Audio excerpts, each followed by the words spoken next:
Nous étions en 1396. Au cœur de l'abbaye de Westminster, le vent d'automne s'insinuait entre les murs de pierre glacée, faisant trembler les bougies comme saisies par la peur. L'air était imprégné de cire, d'encens et d'une humidité ancestrale. Dans la lumière qui perçait les vitraux, des particules de poussière flottaient telles les cendres d'un empire meurtri par la peste.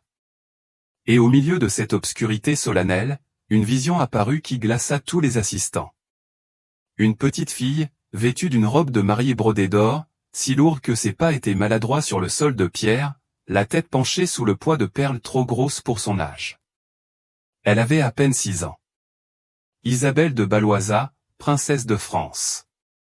À ses côtés, un homme imposant dont la main gantée entourait complètement la sienne.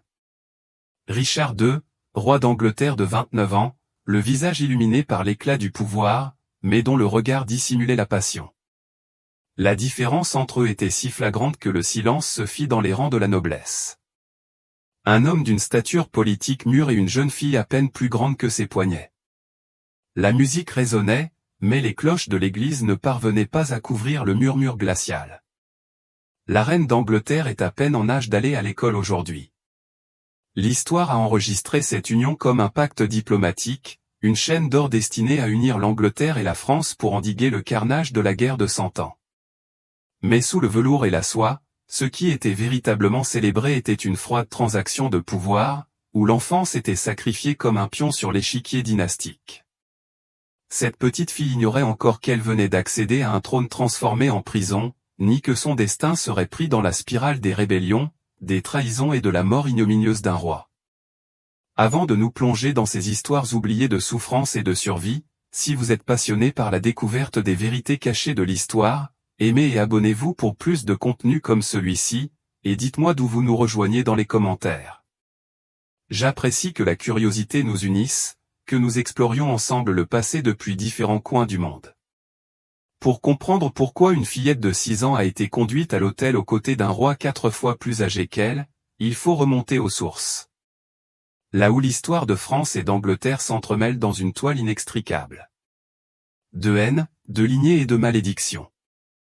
Isabelle de Balois naquit le 9 novembre 1389 au palais du Luberon à Paris, au cœur d'une monarchie chancelante. L'enfant, bien qu'enveloppé de soie et soigné par de nobles nourrices, ne grandit pas dans un havre de paix. Sous les voûtes dorées où elle ouvrit les yeux pour la première fois, une vérité troublante se cachait. Son père, Charles VI de France, était déjà l'un des souverains les plus instables d'Europe. Les chroniqueurs le surnommaient Charles le Fou. Sa maladie mentale se manifestait par des crises imprévisibles. Il brandissait parfois son épée contre ses propres chevaliers, convaincus qu'ils étaient des meurtriers. D'autres fois, il hurlait de terreur, persuadé que son corps était de verre et qu'un simple contact le briserait en 1000 morceaux. Il y avait des journées entières où il oubliait son identité, restant immobile des heures durant, le regard perdu dans le vide. L'enfance d'Isabelle fut une période de tendresse et de terreur. Certains jours, le roi la plaçait sur ses genoux et la couvrait de précieux jouets. Le lendemain, la même fille devait être emportée précipitamment tandis que son père rampait sous le lit, certain d'être poursuivi par des fantômes. L'URE, plutôt qu'un palais protecteur, était une prison d'incertitude. En revanche, sa mère, Élisabeth de Bavière, incarnait une autre facette du pouvoir, belle, rusée et ambitieuse. Elle n'était pas seulement l'épouse d'un roi malade, mais aussi une souveraine de l'ombre. Elle considérait ses enfants comme des pièces précieuses sur l'échiquier politique. Et dans cette vision, Isabelle, avec son sang ballonné et sa beauté précoce, était le pion le plus prometteur pour nouer des alliances. Pendant ce temps, l'Europe était encore déchirée par la guerre de 100 ans. Ce conflit, commencé 60 ans plus tôt, avait réduit en cendres des villages français sous les raids anglais et vidé les caisses de l'Angleterre lors d'interminables campagnes outre-Manche. La famine, la peste et la violence persistaient. La routine était revenue. Les deux royaumes avaient besoin d'une trêve, mais les mots ne suffisaient pas. La paix devait être scellée par la chair et le sang. Richard II d'Angleterre se retrouva dans une impasse à 29 ans, veuve depuis la mort d'Anne de Bohême. La bonne reine Anne, très aimée du peuple, était isolée et sans héritier. Le trône d'Angleterre, sans descendance, était à la dérive. Les nobles pressaient. Elle devait se remarier pour assurer sa succession. C'est alors que la proposition surgit. En 1395, les ambassades françaises et anglaises entamèrent des négociations secrètes. L'impensable fut mis sur la table, unir Richard à la fille aînée du roi de France. En échange, la France offrit une dot colossale de 800 000 francs or, de quoi remplir les caisses vides de l'Angleterre. Et, plus tentant encore, une trêve de 28 ans, une génération sans guerre. Le problème était évident. Élisabeth avait à peine 6 ans. Même à une époque où les mariages politiques précoces étaient courants, l'idée semblait extrême. De nombreux nobles furent scandalisés. Cependant, les diplomates français affirmèrent que cette jeunesse était précisément un avantage. L'innocence de la jeune fille symboliserait un nouveau départ, un traité purifié des vieilles haines. Dans les salles de négociation étouffantes, chaque clause fut soigneusement détaillée. Le mariage ne serait consommé que plus tard. Élisabeth conserverait son entourage français, ses coutumes et sa correspondance avec sa famille. Elle ne serait pas entièrement absorbée par la cour d'Angleterre, mais plutôt cultivée comme une graine étrangère jusqu'à ce qu'elle devienne reine. Des sceaux de cire y seraient apposés et des parchemins noués de rubans, scellant ainsi le destin d'Élisabeth. Inconsciente, elle jouait avec des poupées d'ivoire et répétait les phrases anglaises que lui avaient apprises ses tuteurs. Pour elle, le mariage était un mot aussi irréel que les contes de fées du soir. Mais dans les ateliers de couture, on brodait déjà une robe de mariée dorée, si lourde qu'elle plierait le corps de son enfant. Paris devint le décor de ses adieux. Dans les couloirs du Louvre, les courtisans murmuraient sur l'avenir de celle qui partirait non seulement princesse, mais aussi renaissante de la paix. De l'autre côté du canal, Londres bruissait de rumeurs. Une jeune reine était à la fois source de curiosité et de crainte. La folie de Charles VI pesait sur ce mariage. Cette instabilité était-elle un héritage désormais greffé sur la monarchie anglaise? Beaucoup le craignaient. Pour la reine Élisabeth de Bavière, en revanche, c'était une opportunité. Sa fille n'était pas victime d'un mauvais présage, mais un atout de négociation qui lui garantissait un répit politique. Ainsi, le mariage d'Élisabeth naquit sur un ton tragique, une enfant transformée en lien entre deux puissances épuisées. Née sous des toits d'or, même son enfance ne lui appartenait pas. C'était le fruit de calculs froids, fruit d'une époque où la paix était précieuse, et où la vie des enfants était précieuse. En 1396, lorsqu'Isabelle quitta Paris, la ville se pressa sur les rives de la Seine. La population regarda les navires naviguer, agitant leurs drapeaux. Sur le pont, une petite silhouette, enveloppée d'un manteau blanc, tourna la tête vers le rivage. Ses yeux, encore innocents, contemplèrent sa patrie pour la dernière fois. Personne ne le dit à voix haute, mais tout le monde comprit. Ce voyage fut un dernier adieu à l'enfance. À l'automne 1396, la mer était enveloppée d'épais brouillards lorsque le groupe français débarqua à Calais, en termes anglais, sur le sol français. C'est là qu'aurait lieu la première cérémonie de mariage. Il n'y avait ni chant joyeux ni conte de fées, seulement la froideur solennelle d'une alliance destinée à mettre fin à la guerre. Les chevaliers en armure s'alignèrent en silence. Les ambassadeurs évaluèrent chaque geste. Une fillette de 6 ans, vêtue d'une robe de brocart si lourde qu'il fallait 2 servantes pour la soutenir, fut portée jusqu'à l'autel. Ricardo Seguin, presque trentenaire, se pencha pour la regarder dans les yeux. Il glissa une bague royale à son petit doigt et, lorsqu'il lui prit les mains, la disproportion était flagrante. Une monarque adulte à côté d'une enfant à peine sortie de l'enfance. Après Calais, le cortège traversa la Manche en direction de l'Angleterre. Londres bourdonnait de curiosité et de ragots. La nouvelle d'une jeune reine suscita à la fois fascination et inquiétude. Tandis que le cortège traversait les rues, la foule se pressait pour admirer la petite souveraine. Dans sa litière fermée, Élisabeth observait à travers les fentes les bannières flottantes et les visages impatients, tandis que la peur et l'émerveillement la tenaillaient. Un an plus tard, l'abbaye de Westminster débordait d'excitation à l'approche du couronnement. La foule était si compacte que certains furent écrasés à mort à la vue de la jeune fille. Sur sa tête reposait une couronne faite sur mesure, trop lourde pour son cou. Souriante, elle agitait la main comme on le lui avait appris, tandis que les applaudissements couvraient sa fragilité.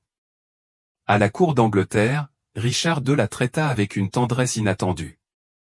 Veuf et sans enfant, il semblait trouver en cette jeune fille un baume contre sa solitude.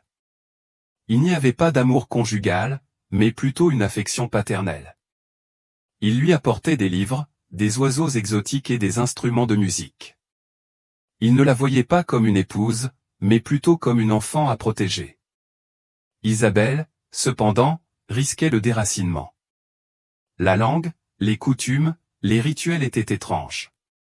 Peu à peu, elle apprit l'anglais avec un accent courtois, la révérence, la manière de s'asseoir au banquet et de déchiffrer les regards des adultes. À 8 ans, elle comprenait déjà qu'à la cour, même les silences étaient chargés de politique. Elle n'était pas seule. Elle était entourée de jeunes filles nobles de son âge, élevées à ses côtés pour l'instruire et la divertir. De toutes, Margaret Holland devint sa plus proche amie. De 2 ans son aînée, rusée et expérimentée dans les couloirs du palais, elle lui enseignait ses jeux, ses secrets, ainsi que les noms des grandes familles anglaises, leurs querelles et leurs rancunes. Isabelle l'écoutait attentivement, découvrant que sous les sourires de la cour se cachaient des poignards invisibles. Ses professeurs comptaient parmi les meilleurs du royaume. Un vieux prêtre, Guillaume, étala d'immenses cartes sur le sol et les désigna avec sa canne. Regardez ce détroit entre Daubé et Calais.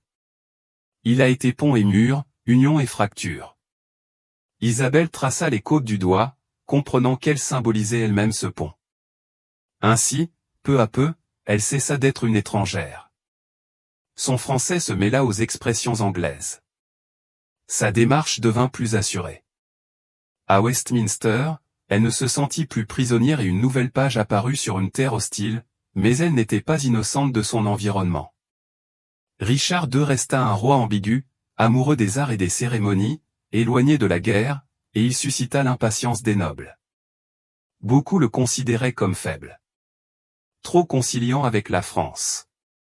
Son mariage avec Isabelle leur apporta une dot colossale et une longue trêve, mais attisa les soupçons.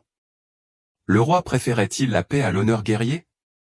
Isabelle, à peine âgée de 9 ans, comprit que son sourire public faisait partie d'un masque. Dans le miroir, elle vit une marionnette en soie mue par des fils invisibles. Entre jeux d'enfants et cours d'étiquette, elle commença à comprendre qu'elle était un symbole, et non une personne. En elle, 2 âmes coexistaient, la petite fille qui voulait courir dans les jardins, et la jeune femme qui pressentait déjà que son destin était une cage dorée. Durant ces nuits blanches, Paris se remémorait les salles du Louvre et la voix de sa mère, mais chaque matin, elle exhibait sa robe, souriait aux nobles et jouait son rôle de reine. Les années 1397 et 1398 semblèrent s'écouler paisiblement. La cour célébrait les festivités. La trêve avec la France semblait solide, mais sous la surface, la tension montait. Élisabeth le sentait dans l'expression sombre de Richard, dans ses visites de plus en plus rares, dans l'absence de cadeaux autrefois fréquents. Quelque chose avait changé dans l'air, et même si elle n'était qu'une enfant, elle le sentait. Le sol sous Westminster commençait à se fissurer, car dans le jeu des pouvoirs en Europe, rien n'était stable. Élisabeth, qui avait déjà appris à parler comme une Anglaise et à penser comme une reine, allait découvrir qu'être un symbole de paix était en réalité une position dangereuse. Les murs de l'abbaye semblaient solides. Mais il allait bientôt être démontré qu'il n'était qu'un mirage comparé au rugissement de la rébellion. L'apparente tranquillité n'était qu'un prélude. Des couteaux s'aiguisaient dans l'ombre. Des bannières rebelles flottaient au-delà des murs. Et la jeune fille, présentée comme un pont entre 2 royaumes, allait bientôt être entraînée dans l'œil du cyclone, car les symboles ne sont jamais à l'abri dans un monde où le trône est confondu avec le sang. L'écho des cloches de Londres n'annonçait ni mariage ni couronnement. En 1399, la ville entière murmura un nom qui se répandit comme une tempête. Henri de Bolingbroke, le cousin du roi, rentra d'exil avec une armée de partisans. L'Angleterre, lassée des extravagances de Richard II, s'apprêtait à s'incliner devant un nouveau monarque. Dans les couloirs de Westminster, les visages se crispèrent. Le roi, qui avait autrefois étalé richesse et cérémonie, ressemblait désormais à un acteur répétant son rôle tandis que la scène s'écroulait sous ses pieds. Élisabeth, âgée d'à accent grave peine 8 ans, observait de loin. Son époux, roi, protecteur et figure quasi paternelle, commençait à montrer des signes de peur. Un après-midi d'été, tandis que la lumière dorée baignait les tapisseries du palais, Isabelle surprit une conversation chuchotée entre deux dames âgées derrière un paravent. On dit qu'Henri contrôle désormais la moitié du royaume. Le peuple l'acclame, et les seigneurs sont las de Richard. Et la jeune reine, que deviendra-t-elle? Un lourd silence suivit cette question. Isabelle comprit alors que son destin était lié à celui d'un homme qui pouvait tout perdre. La fin fut vertigineuse. Richard, dans une tentative désespérée, marcha vers le nord pour affronter son cousin, mais ses forces se dispersèrent. Déserteur, trahison. Le roi fut capturé et emmené à la Tour de Londres, la forteresse qui avait si souvent servi de prison aux vaincus. Élisabeth resta à Westminster, entourée de gardes qui changeaient de camp comme des girouettes au gré du vent. Le silence retomba dans les couloirs. Les visites de Richard cessèrent. La jeune fille demanda, « Où est le roi? Pourquoi ne vient-il pas ?» Personne n'osa répondre. Finalement, la nouvelle arriva sous les traits d'une cérémonie. Richard avait abdiqué. Henri de Bolingbroke s'autoproclama Henri IV d'Angleterre. Les seigneurs s'agenouillèrent devant lui. Le peuple l'acclama. Isabelle, quant à elle, n'était plus qu'une pièce oubliée sur l'échiquier. Une reine sans roi, l'épouse d'un monarque temporaire, une enfant devenue fantôme politique. Une nuit de septembre, elle fut escortée jusqu'à la tour. Le trajet fut court, mais le silence pesant lui était insupportable. Du haut des détritus, elle vit les murs gris s'élever tels des géants. La rivière reflétait le scintillement des torchets. La grille de fer se referma derrière elle dans un grincement qui semblait éternel. Là, dans cette forteresse humide, elle entendit pour la première fois le mot qui définirait sa vie. Rin n'était pas prisonnière à cause d'un crime qu'elle avait commis, mais parce que son sang la rendait précieuse. Elle était la fille d'un roi de France, l'épouse d'un monarque en exercice. Sa simple existence était un douloureux rappel d'alliance brisée. Pendant des semaines, Isabelle demanda Richard. On lui dit qu'il se trouvait au château de Pontefract, sous bonne garde. Elle ne le revit jamais. Des années plus tard, elle apprendrait la vérité. Il était mort là, probablement de faim, abandonné sur ordre de son rival. L'enfant reine, dans la tour, pleurait en silence. On ne lui donnait plus de livres ni d'oiseaux exotiques, seulement des prières forcées et des repas maigres. Les murs suintaient d'humidité, et les nuits étaient remplies des cris lointains des autres prisonnières. Elle réalisa que, même entourée de gardes, elle était seule. Enrique, pragmatique, tenta de l'utiliser comme un symbole. Il lui proposa d'épouser son fils, le prince Henri, futur Henri V. Mais Élisabeth refusa. À seulement 10 ans, elle fit preuve d'une fermeté qui surprit tout le monde. « Je ne veux pas pour époux le fils de l'homme qui a détruit mon époux. » Ces paroles étaient des murmures repris par les dames de compagnie. Ce refus puéril mais solennel marqua un acte de résistance que l'histoire avait presque oublié. Des émissaires français intervinrent. Son père, le roi Charles VI de France, exigea le retour de sa fille. Henri IV hésita. La garder était utile, mais aussi dangereux. Finalement, la pression diplomatique l'emporta. En 1401, Isabelle retourna en France. Le voyage de retour ne fut pas triomphal. Elle traversa la Manche sur un navire glacé, entourée d'une escorte anglaise. Elle regarda les vagues s'écraser contre les flancs, le cœur partagé entre soulagement et tristesse. Elle laissait derrière elle un royaume qui l'avait couronnée reine et emprisonnée comme une reine. Elle laissait aussi derrière elle le tombeau invisible de Richard Seguin, un souvenir qu'elle n'effacerait jamais. À Paris, les retrouvailles avec sa mère furent douces amères. Isabelle, à peine âgée de 11 ans, avait cessé d'être une enfant. Son regard portait l'ombre de celle qui avait connu la trahison, l'emprisonnement et une mort prématurée. Elle n'était plus la princesse innocente envoyée en symbole de paix. C'était une jeune femme marquée par la tragédie. Les chroniques nous racontent qu'en France, elle fut accueillie avec des cérémonies solennelles, mais qu'Isabelle resta distante, silencieuse, comme si une partie de son âme était restée prisonnière des pierres de la tour de Londres. Et pourtant, de cette fragilité jaillit une force nouvelle. La jeune fille, qui avait autrefois tremblé sous le poids d'une couronne trop imposante, comprenait désormais que son plus grand pouvoir résidait dans la mémoire. Elle avait été témoin de la chute d'un roi, de l'effondrement d'un pacte, du prix humain de l'ambition. Son destin avait encore des chapitres à écrire, un nouveau mariage, de nouvelles intrigues, de nouvelles blessures. Mais l'expérience anglaise avait révélé en elle un caractère hors du commun. Isabelle de Baluan, l'enfant reine, avait appris trop tôt que les royaumes se construisent sur des pactes fragiles et que ceux qui les incarnent en paient toujours le prix fort. Ce prix, dans son cas, fut une enfance volée, la solitude dans la tour et la vue d'un mari transformé en ombre. Dès lors, son sourire n'était plus naïf, mais le masque de celle qui sait que le pouvoir ne protège jamais les plus vulnérables. La chute de Richard Seguin ne fut pas seulement le point culminant d'une rébellion, ce fut la première grande tragédie dans la vie d'une jeune reine qui commençait tout juste à comprendre le sens d'être une pièce d'échec sur l'échiquier sanglant de l'Europe. Le retour d'Élisabeth en France fut accueilli par des cérémonies solennelles, mais la jeune fille qui débarqua à Harfley n'était pas celle qui était partie pour l'Angleterre des années auparavant. Elle avait à peine 11 ans, mais son regard portait déjà le poids d'une veuve, d'une reine déchue, d'une reine qui avait goûté au silence de la prison. La cour de France, habituée aux filles dociles et aux princesses formées à l'obéissance, fut surprise par cette petite silhouette à l'expression sérieuse et au regard dur. Les héros proclamèrent son retour comme une victoire diplomatique. Le peuple de Paris se rassembla pour l'accueillir, acclamant la fille de son roi, celle qui avait survécu à la captivité anglaise. Mais Élisabeth ne sourit pas. Elle marchait lentement, soutenue par sa mère, la reine Élisabeth de Bavière, sans lever les yeux. Ceux qui l'observaient murmuraient que la jeune fille ressemblait davantage à un fantôme qu'à une princesse.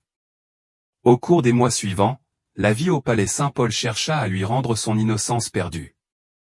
Les dames lui offraient robes brodées, bijoux scintillants, jeux et musique. Mais Isabelle ne prenait plaisir à rien. Elle dormait peu, parlait encore moins. On disait qu'elle passait des heures assise près d'une fenêtre, regardant vers l'ouest, comme si ses pensées étaient encore prisonnières des tours grises de Londres. Ce que peu savaient, c'est qu'Isabelle avait été profondément marquée par le souvenir de Richard Seguin. Bien que leur relation fût celle d'un mariage impossible entre un homme de presque 30 ans et une fillette de 6 ans, un lien étrange s'était tissé dans son esprit, un mélange de respect, de protection et de tragédie. Richard avait été une figure pour elle. D'autorité, un époux, mais aussi un tuteur, quelqu'un qui, à sa manière, avait tenté de la protéger au milieu du chaos. Sa chute, son internement et sa mort avaient laissé un vide irréparable chez la jeune fille. Le roi de France, Charles VI, dont l'esprit oscillait entre lucidité et folie, pouvait à peine s'occuper de sa fille. Ce fut la reine Élisabeth de Bavière qui prit les rênes, voyant dans l'avenir de sa fille une opportunité politique. La France était toujours en guerre avec l'Angleterre, et malgré l'échec du traité de paix qui avait accordé à Élisabeth le statut d'enfant marié, son image pouvait encore servir de monnaie d'échange diplomatique. À peine 2 ans après son retour, la cour commença à envisager de nouvelles alliances. Isabelle avait 13 ans, l'âge auquel de nombreuses princesses étaient considérées aptes à un mariage consommé. La jeune femme écoutait en silence ses tuteurs discuter des prétendants possibles, princes allemands, ducs de Bourgogne, et même nobles italiens. Mais un refus silencieux la brûlait.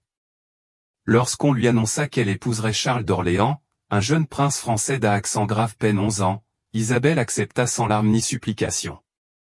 Elle avait compris que ses vœux comptaient peu.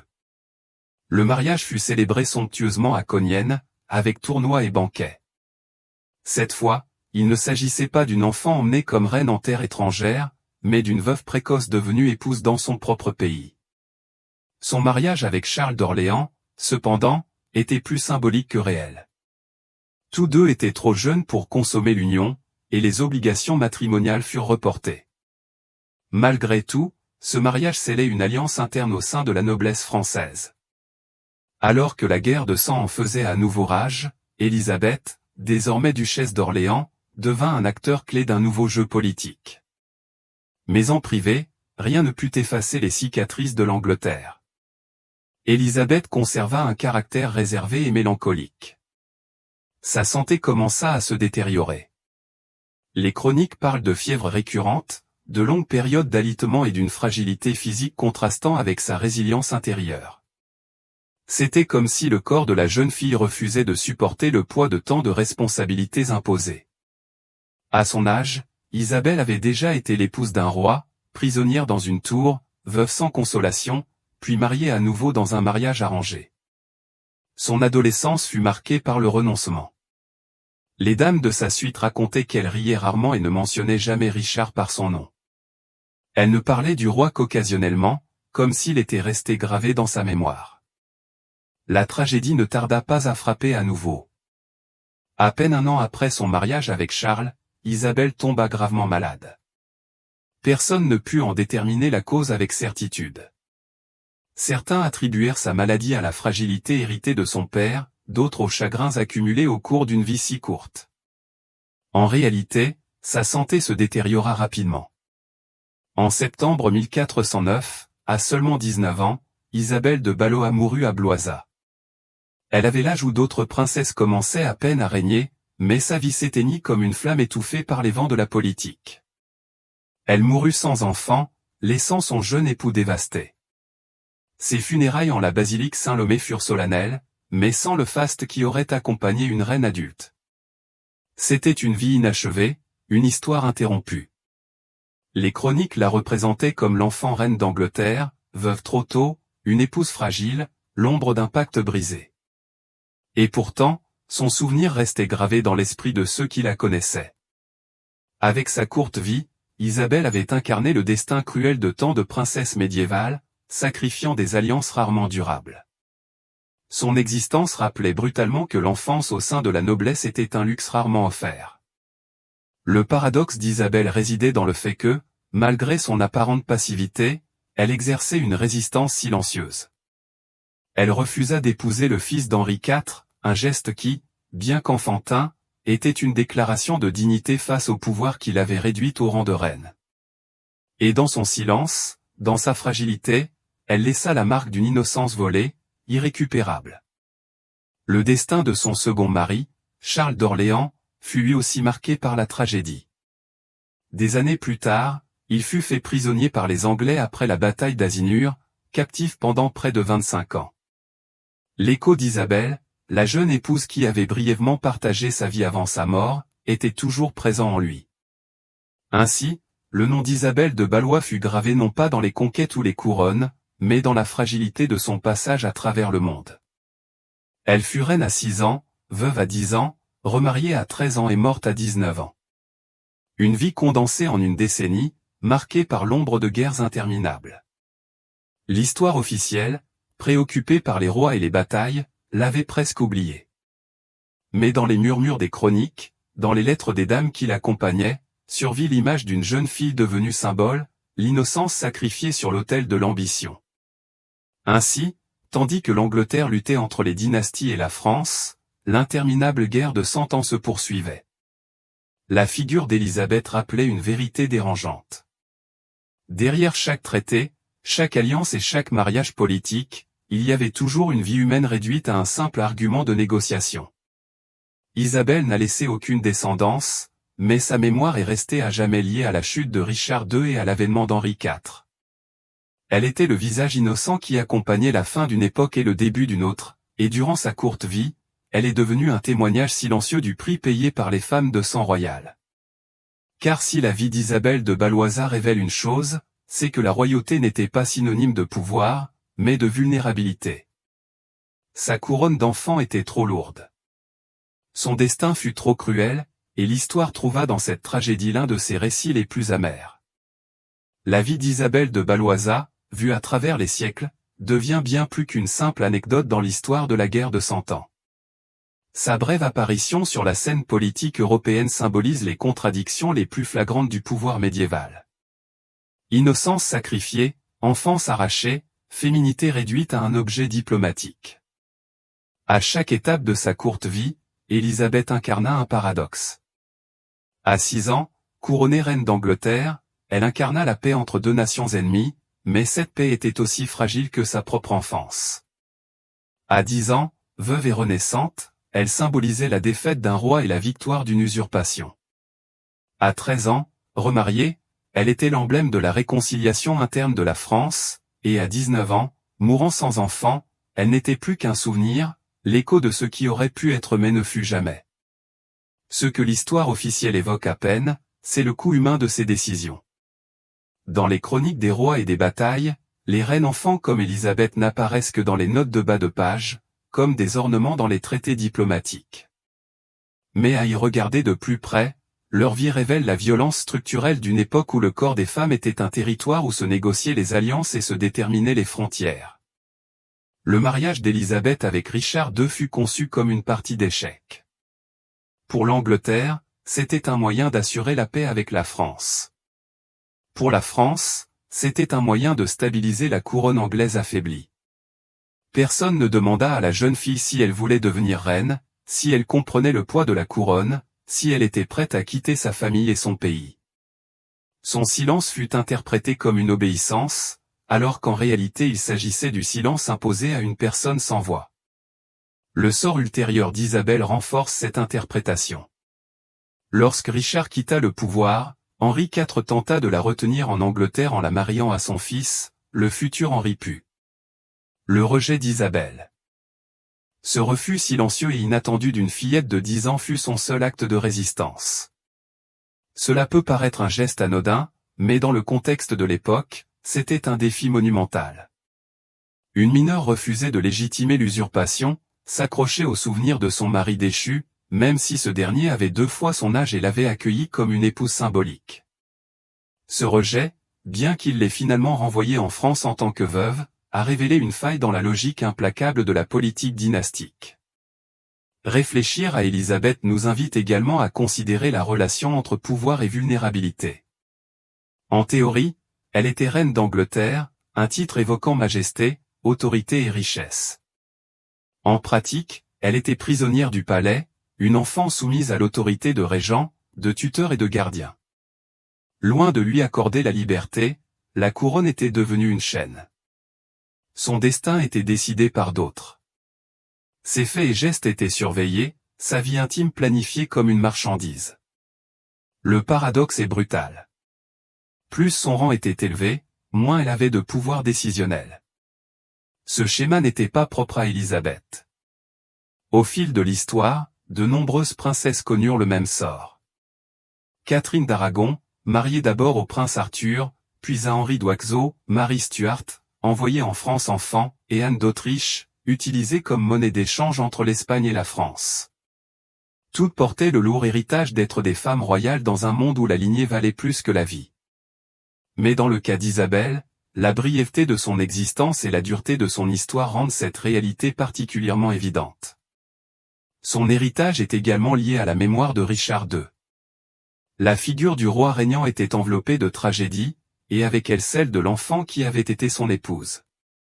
Les chroniqueurs anglais, décrivant la chute de Richard, évoquent Isabelle comme le symbole de son malheur, la petite reine renvoyée en France, comme si son retour reflétait la défaite de toute une dynastie.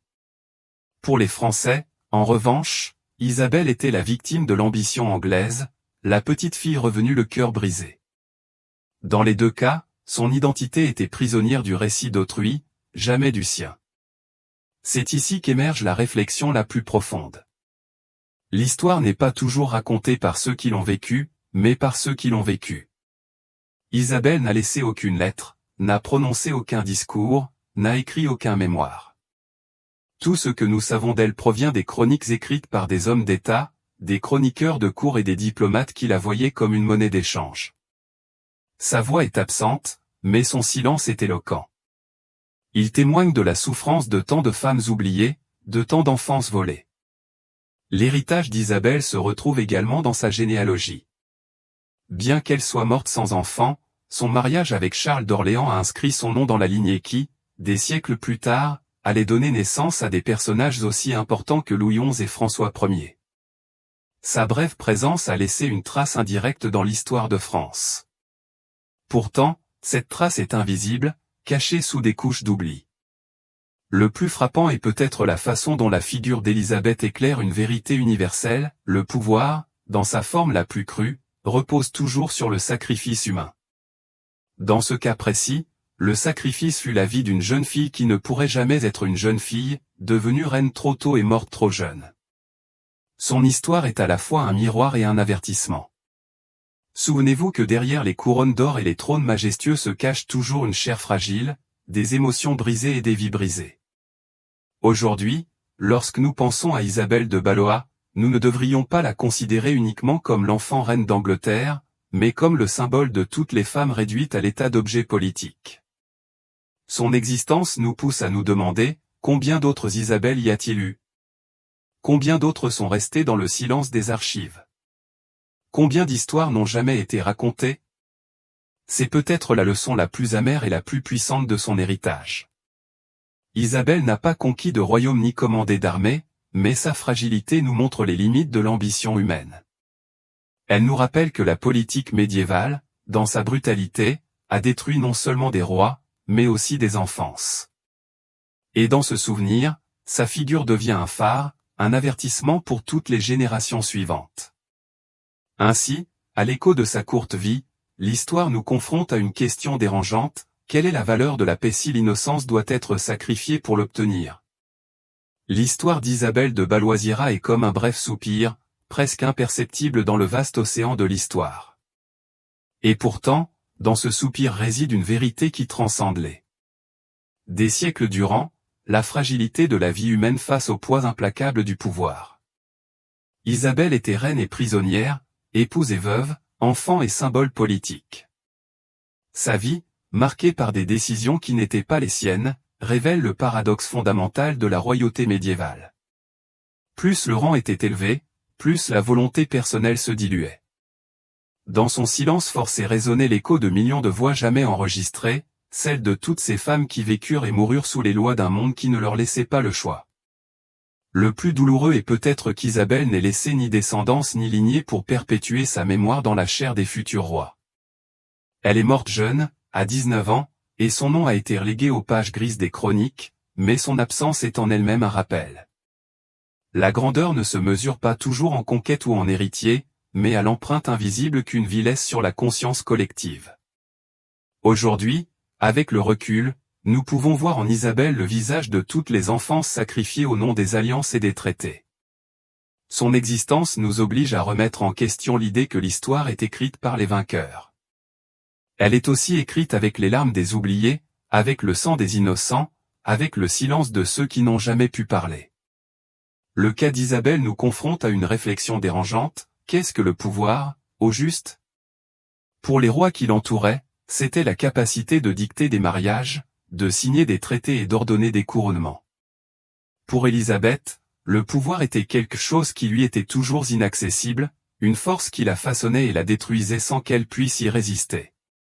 Pourtant, par son refus d'épouser l'héritier d'Henri Ier, par sa fidélité à la mémoire de Richard II, Élisabeth fit preuve d'une autre forme de pouvoir, celui du refus, du non, des limites. Bien que modeste, cette résistance est restée gravée dans les mémoires comme un acte de dignité. À ce stade, le scénario nous invite à dépasser le récit concret et à considérer l'universel. La vie d'Isabelle n'est pas seulement celle d'une princesse française du XIVe siècle. C'est une métaphore de tous les êtres humains prisonniers de systèmes qui les dépouillent de leur identité. Rois qui ont régné et aux jeunes filles sacrifiées en leur nom. Isabelle de Valois, l'enfant reine morte jeune, nous enseigne que le pouvoir humain est toujours éphémère et que la véritable immortalité ne réside pas dans les trônes, mais dans la mémoire de ceux qui osent regarder au-delà des grands noms. Dans sa fragilité, dans son silence, dans son destin tronqué, se trouve l'essence. La condition humaine même, la quête désespérée de dignité au cœur de l'oppression. Au terme de ce voyage, une image demeure, celle d'une petite fille déambulant dans les couloirs gothiques de Westminster, sa petite main prise dans celle d'un roi adulte, les yeux écarquillés de stupeur. Cette image, plus que toute autre bataille, résume le Moyen Âge, une époque de contrastes extrêmes où l'innocence côtoyait l'ambition, l'espoir la tragédie. Isabelle s'est éteinte comme une bougie dans l'obscurité, mais sa lumière, faible et brève, continue de briller aux marges de l'histoire. Et c'est peut-être là la plus grande leçon, même les vies les plus oubliées peuvent devenir des miroirs dans lesquels nous reconnaissons nos propres ombres.